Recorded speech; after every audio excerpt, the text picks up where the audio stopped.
Assalamualaikum warahmatullahi wabarakatuh.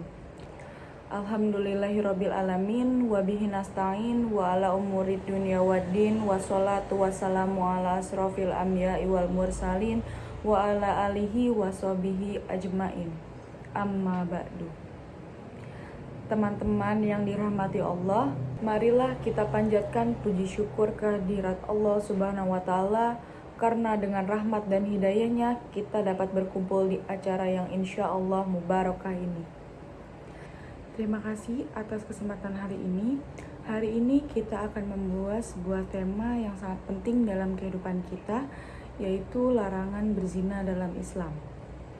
Kita pasti setuju jika kondisi moral generasi muda bangsa ini semakin hari kian merosot. Banyak sekali remaja yang terjerumus ke dalam pergaulan bebas, sehingga dosa zina pun tak dapat dihindari.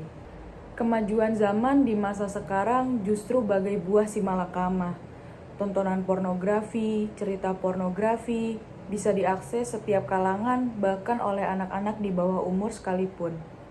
Hal ini justru bisa menyebabkan perbuatan zina semakin merebak. Jika di masa lalu anak muda merasa malu berpacaran di jalan umum, berpegangan tangan, apalagi bergandengan tangan, maka lain cerita di zaman sekarang. Para remaja dengan bangga saling mengubar kemesraan, dan zina pun tak terelakkan. Para remaja di zaman sekarang bahkan sudah tidak malu saling berciuman di depan umum, seolah hubungan seperti itu biasa, padahal dalam ajaran agama Islam jelas dilarang. Bahkan sesuatu yang mendekati zina saja sudah tidak boleh kita dekati. Allah berfirman dalam surat Al-Isra ayat 32 yang berbunyi, "Wala taqrabuz zina innahu kana fahisyah wa sa'as sabila," yang artinya, dan janganlah kamu mendekati zina, sesungguhnya zina adalah suatu perbuatan yang keji dan suatu jalan yang buruk.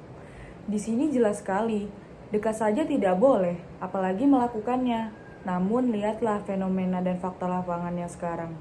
Banyak sekali remaja yang terpaksa menikah muda dikarenakan hamil di luar nikah. Sungguh bahaya zina ini nyata adanya. Para remaja yang pikirannya belum matang harus melahirkan dan mengurus anak. Bahkan si ayah bayi tersebut masih sekolah, belum mempunyai pekerjaan. Selain mendapat dosa dari zina, mereka juga harus menerima berbagai konsekuensi dari perbuatannya. Larangan ini bukanlah semata-mata untuk menghambat kebebasan, tetapi memiliki landasan moral dan keagamaan yang mendalam. Berzina, sebagaimana yang dijelaskan dalam Al-Quran, adalah perbuatan yang merusak tatanan keluarga dan masyarakat. Allah Subhanahu wa Ta'ala melarangnya karena mengetahui dampak negatif terhadap individu dan masyarakat secara keseluruhan.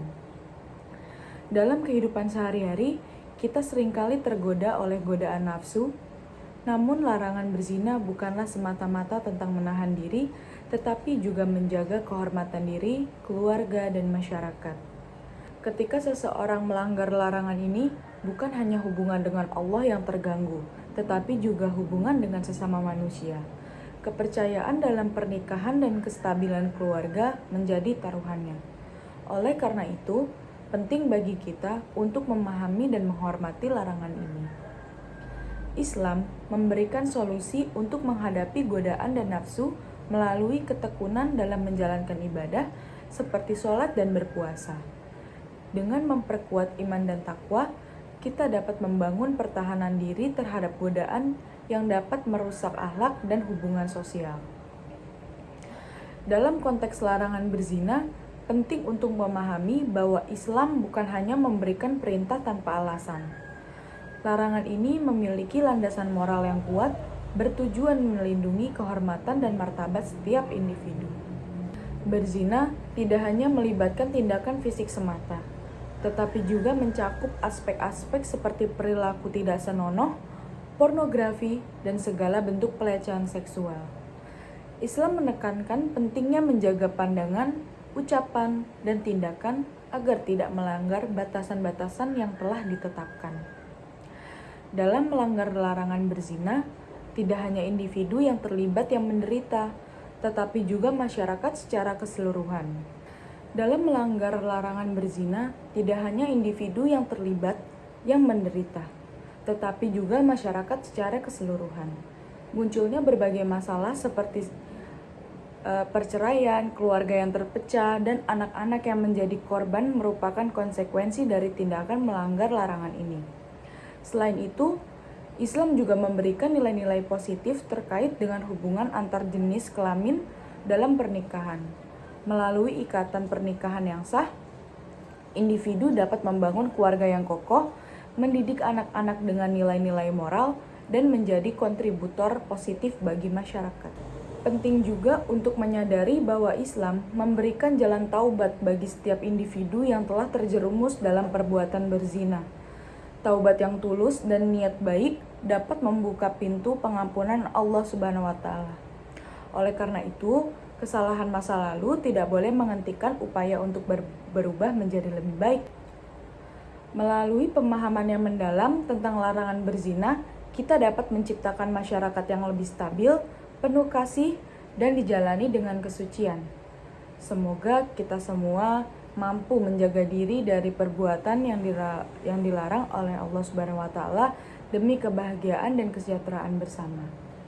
Dengan pemahaman yang mendalam terhadap larangan berzina dan konsekuensinya, kita dapat membentuk masyarakat yang lebih bertanggung jawab, bermartabat, dan penuh kasih sayang. Teman-temanku sekalian, yuk mulai sekarang kita perkuat pondasi pertahanan anak-anak kita dengan pendidikan agama, moral, dan pendidikan karakter. Selalu awasi mereka dan memberikan pengertian tanpa mengekangnya. Jadilah tempat curhat mereka, ingatlah selalu agar tidak terperosok ke lembah hitam, terlibat dalam pergaulan bebas ataupun kenakalan remaja lainnya sehingga terhindar dari zina dan bahayanya. Hanya itu yang dapat saya sampaikan mengenai bahayanya zina. Semoga kita dan keturunan kita terhindar dari dosa satu ini. Semoga Allah senantiasa melindungi kita semua. Semoga penjelasan ini dapat memberikan gambaran yang lebih komprehensif tentang pentingnya mematuhi larangan ini dalam konteks kehidupan sehari-hari. Mungkin cukup sekian yang dapat saya sampaikan, kurang lebihnya mohon maaf. Wabillahi taufiq wal hidayah. Wassalamualaikum warahmatullahi wabarakatuh.